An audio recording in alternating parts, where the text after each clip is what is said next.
All right, welcome to round two. This time we are on the play against an opponent who I do not recognize. We have a pretty interesting hand here. Um, Unfortunately, we can't cast this card as it stands. We do have double engineer to go get painter or ensnaring bridge. Speaking of ensnaring bridge, we can enlighten tutor for it or some other lock piece. We've already got one of our combo pieces.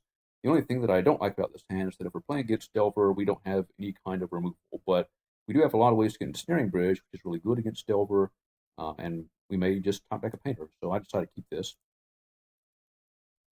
Opponent mulligans to 6. And there's some question here on turn 1 as to what our play is going to be. We run out Grindstone or we hold up Enlightened Tutor. I could go either way. I kind of prefer to just hold up Enlightened Tutor if possible. If this is a deck with prismatic ending and we just run out the Grindstone, then it will probably just get a prismatic ending away and we will have just kind of wasted that card. And since we have these Goblin Engineers to play around stuff like Prismatic Ending on Grindstone, I'd rather hold off on playing this. Also, we do whatever we can to kind of disguise what our deck is for a turn. Anyway, so Air makes a pass intended to enlighten for something, and opponent plays Once Upon a Time. And my first thought was that it's Oops All Spells again, but instead he just finds Wooded Foothills, definitely not Oops All Spells, and then goes for Zenith Dryad Arbor.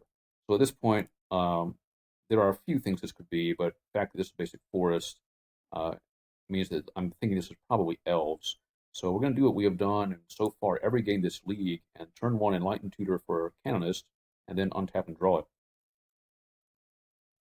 So that's what we do.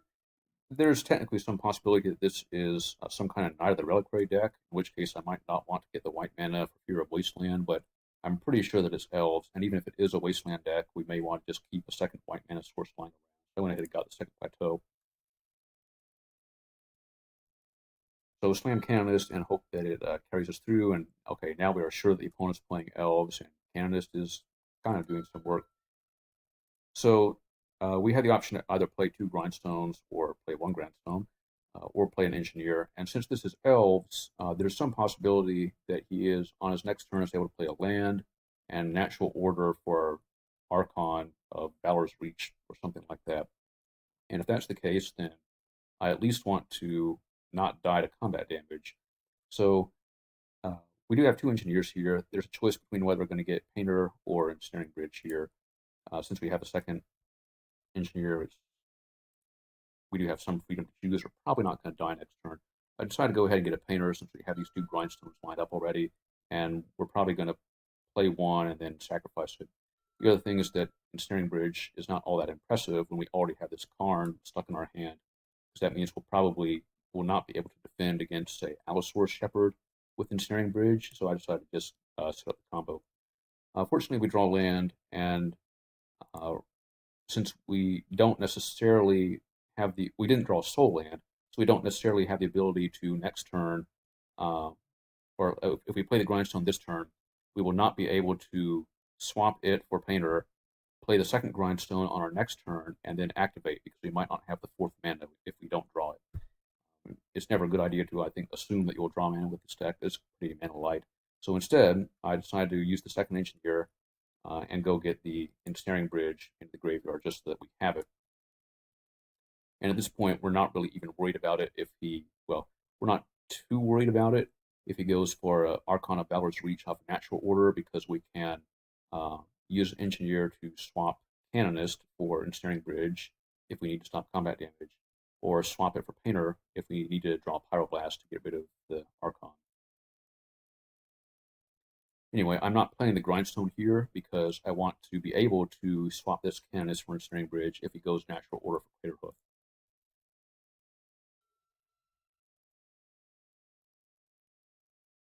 Okay, so opponent plays one more elf, plays a land. There's no natural order, and I want to keep that Canonist in place. I'm not swapping it. So this is the turn to play the 2 Grindstones, and unfortunately we drew Imperial Recruiter, which we can't really afford to cast because we want to leave up an Engineer, and it's also getting stuck in our hand, which makes Ensnaring Bridge worse. So it's kind of unfortunate draw. But anyway, on our end step, the opponent uses Reclaimer to go get Gaia's Cradle, and at that point, the Reclaimer is tapped. And one of the things to worry about, since they're playing Reclaimer, is the possibility of Bojuka Bog, which makes these Goblin Engineers a lot less valuable. And so while the Reclaimer is tapped, um, we have a window to get either the Painter or the Ensnaring Bridge, but not both, since we only had one activation available. I decided to go for the Bridge. Uh, since we drew the Recruiter, we can just go get a Painter with Recruiter. And if he does have Bojuka Bog and decides to use it, we can, if we eventually draw the mana, use Karn to get back the Painter that got exiled. Um, and at this point, the Painter is not all that valuable necessarily. Uh, it doesn't, since we don't have a Pyroblast, we can't stop a Natural Order or some other big card. Ensnaring Bridge is a little bit more valuable, although it's still pretty weak against Allosaurus Shepherds. Can't get a hand into that. So anyway, I decided to just go for the Bridge. All these tapped out. The Reclaimer on my instep. And so the opponent, I guess, sees what's up and decides to immediately Bojuka Bog me. So we don't have the Painter in the graveyard anymore, but turns out we don't need it. We just draw the Ancient Tomb, use Recruiter, go get Painter, and play it. And now it's on the opponent to draw something, play it through either Swarm Canonist, and we'll see if he's able to do it. Use the Reclaimer to go get fetch land here, I guess, to thin out the deck. Fetches in his upkeep, and I guess maybe he's digging for Abrupt Decay, but evidently he didn't find it. So we're just going to wait for his upkeep and grindstone him.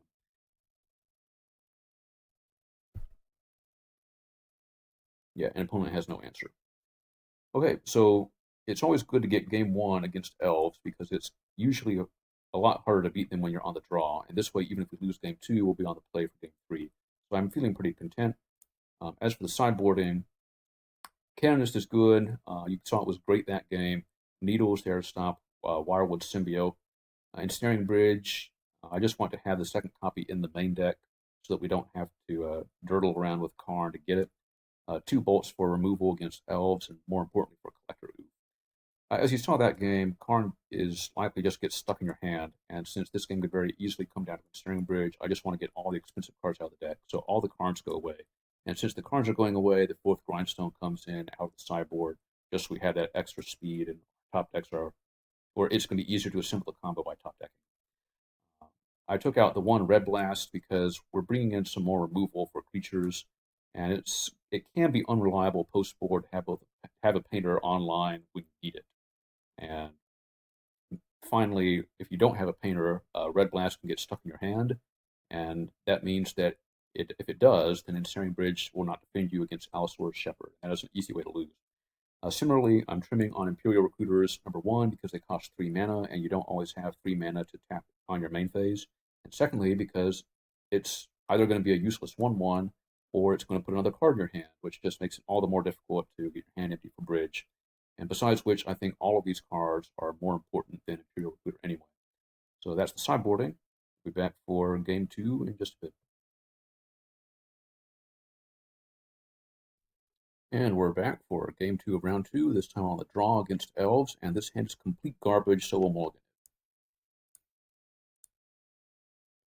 This hand is not exactly spectacular. We don't have a lock piece. We have both halves of the combo, and we have a lot of mana. Um, what's likely to happen here is that we're on the draw, so the opponent plays turn one creature. We immediately bolt it.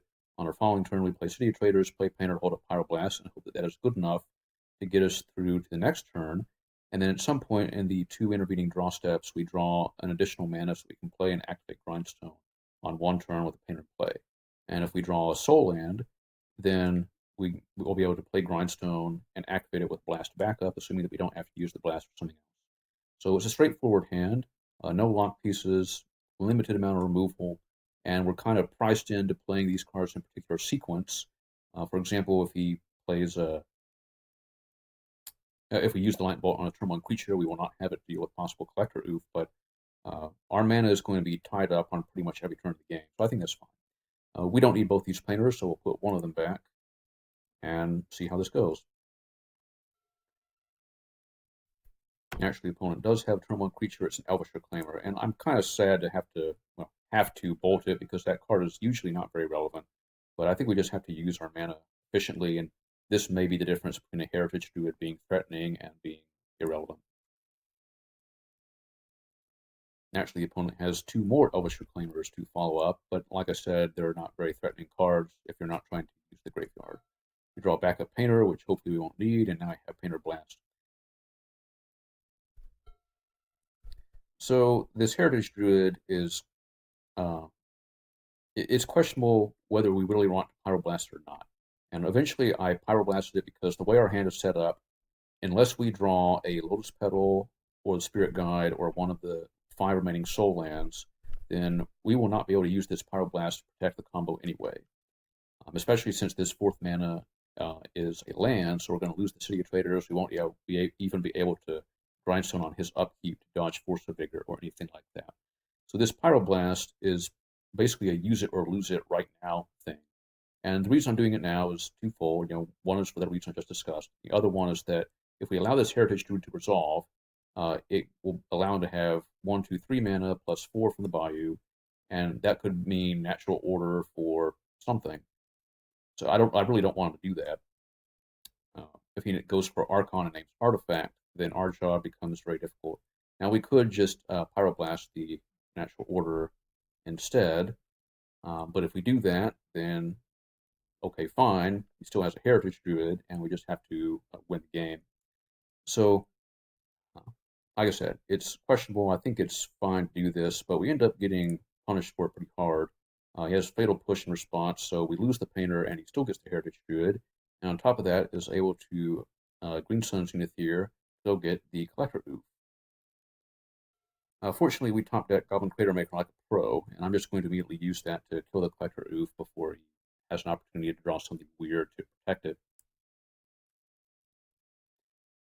The good news here is that if he doesn't have another Zenith, doesn't have an actual order, then this board is not very threatening. But he does have Allosaurus Shepherd and Gaia's Cradle, which is pretty bad news because he will have the 1, 2, 3, 4 men from Cradle, 5, 6 to activate Shepherd and hit me for 20, hit me for lethal on his next turn. So fortunately, we draw a chump blocker, also known as Goblin Welder, and we're just going to play it out uh, with the solely for the purpose of blocking. So that next turn we can play land, grindstone, activate. His opponent's trying to thin out the deck again, goes for the combo, and he could just activate Shepherd here, but I guess he drew the Once Upon a Time and is looking for a Collector Oof. He doesn't find it, finds Perch for Rangers, and doesn't even attack. So now we have a little bit of backup against Force of Vigor, but empty handed anyway. So we just play our land and grind some hand. So the decision here is whether you really want to Pyroblast that Heritage Druid or not. Um, like I said, if we don't Pyroblast it, then that Pyroblast is probably not going to do anything else the rest of the game.